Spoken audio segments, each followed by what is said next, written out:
დარჩი დემო ანგარიშზე და ეს ყველაზე ნამდვილი და რეალური რჩევა, რაც შემიძლია მოგცე. თუ ჯერ პროფიტული არ ხარ და თან აკვირდები, რომ არც კარგად გამოგდის ტრეიდინგი, არც win rate-ი გაქვს მაღალი და მყარადაც არ გესმის რას აკეთებ, დარჩი დემო ანგარიშზე.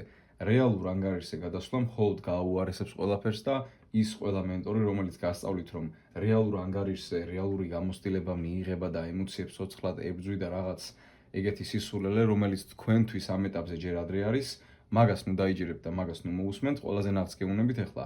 დემო ანგარიშზე არც არაფერი დაგემართებათ, რამდენ აკაუნტსაც გინდათ იმდენს გახსნით და რამდენ დოლარსაც გინდა იმდენს ჩაიმატებთ. მთავარი პრინციპი არის ის, რომ რისკის კალკულაცია შეგეძლოთ სწორად პირველ რიგში, თუ ეგ მათემატიკა და ეგ იოლი არითმეტიკა არიცით, აზრი არ აქვს. ეხლა თუ რისკს ვერ თვლი და არიცი რამდენი ლოტით ან რამდენი კონტრაქტით უნდა შეხვიდე პოზიციაში, რა ტრეიდინგზეა საუბარი, ხო?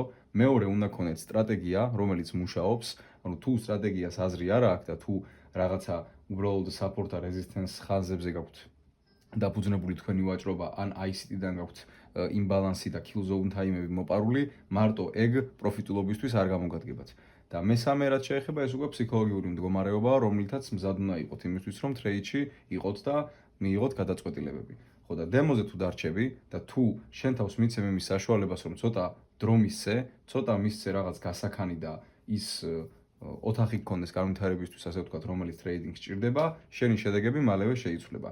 დემოზე როცა კარგად იქნები უკვე და დემოზე როცა შეხედავ, რომ შენი ყველა აღებული ტრეიდი პროფიტში გადის, ან კიდევ ზოგადად მათემატიკურ პლუსში გადიხარ, მაშინ დროა უკვე რომ შეიცვალო დემო ანგარიშიდან და რეალზე გადახვიდე.